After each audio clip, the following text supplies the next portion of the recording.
ब्रह्मा जी ने पूरी सृष्टि की रचना करी, पेड़ पौधे बनाए। और जब ब्रह्मा जी ने पेड़ पौधे बनाए, पूर्ण सृष्टि की रचना करी, तो ब्रह्मा जी फिर नारद जी को उपदेश देते हैं।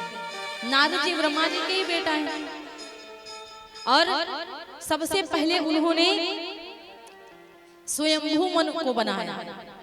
और स्वयंभू मनु बड़ा तपस्या करते हैं, खूब तपस्या करते हैं।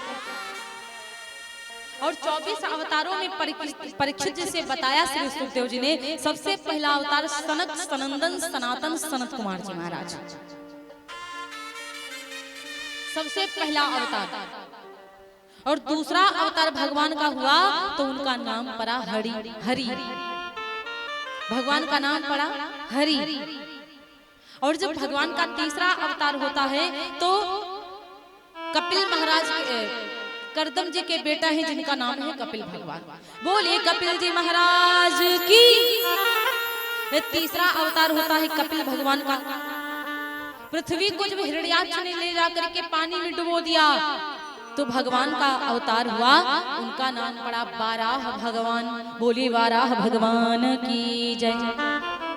पांचवा अवतार हुआ, नाम पड़ा नर और नारायण। छठा अवतार हुआ जिनका नाम पड़ा दत्तात्रेय महाराज जी। और सातवां अवतार होता है जिनका नाम पड़ता है प्रभु। बोलिए प्रभु भगवान की। फिर कहा जाता है कि नाभि के पुत्र हुए जिनका नाम पड़ा ऋषभदेव। बोलिए ऋषभदेव महाराज की। और फिर कहा जाता नवा अवतार है हयग्रीव भगवान जी का। समझिए इधर, ध्यान भटक रहा है आप लोगों का। फिर हयग्रीव भगवान।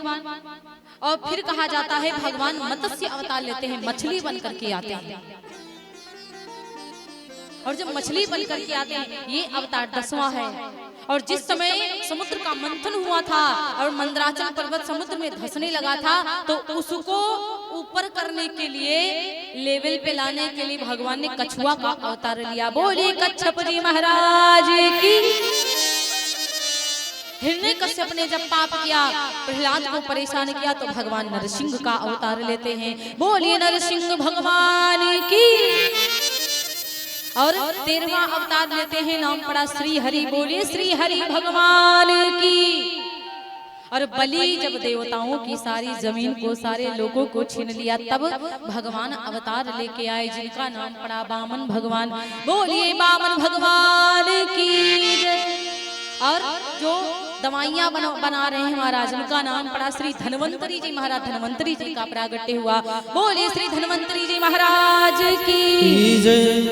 16वां अवतार रोहिणी मैया जी के द्वारा हुआ, जिनका नाम पड़ा, सॉरी माफ करिएगा, जमदग्नि जी के पुत्र है ना परशुराम जी महाराज। ये 16वां अवतार हुआ परशुराम जी महाराज का। बोलिए परशुराम जी महाराज की। 17वां अवतार राजा दशरथ जी के यहाँ हुआ, जिनका नाम पड़ा श्री राम जी। बोलिए श्री राम भगवान की जय हो। 18वां अवतार जो श्रीमद् भागवत जी लिख रहे हैं, जिनका नाम है श्री वेदव्यास जी महाराज। बोलिए श्री वेदव्यास जी महाराज की जय हो। 19वां अवतार रोहिणी माता के पुत्र श्री बलराम जी भैया। बोलिए बलदाऊ भैया की जय हो। 20वां अवतार यशोदा मैया जी के लाला श्री कृष्ण कन्हैया की जय हो।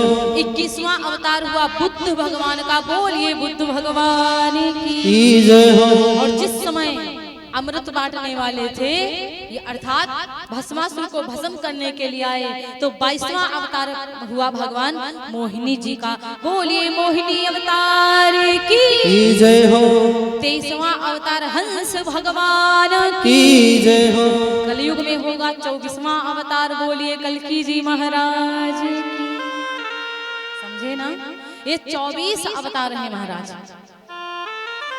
अभी इन अवतारों की कथा आप लोगों को सुनाई जाएगी। ऐसा नहीं कि केवल अवतार ही बताए गए हैं, पूरी कथा सुनाएंगे आप लोगों को। तो महाराज कहा जाता है कि इस प्रकार से जब भगवान का अवतार हुआ, परीक्षित जी ने पूछा, श्री सुखदेव जी ने बहुत सुंदर सुंदर बातें बताई। परीक्षित जी कहते कि भगवान कितने दयालु हैं, खुद के ऊपर कष्ट सह लेते हैं, लेकिन अपने भक्तों के ऊपर कष्ट आने नहीं देते। इतने दयालु भगवान, क्योंकि सच कहा जाता है। आइए थोड़ा सा भाव हो जाए।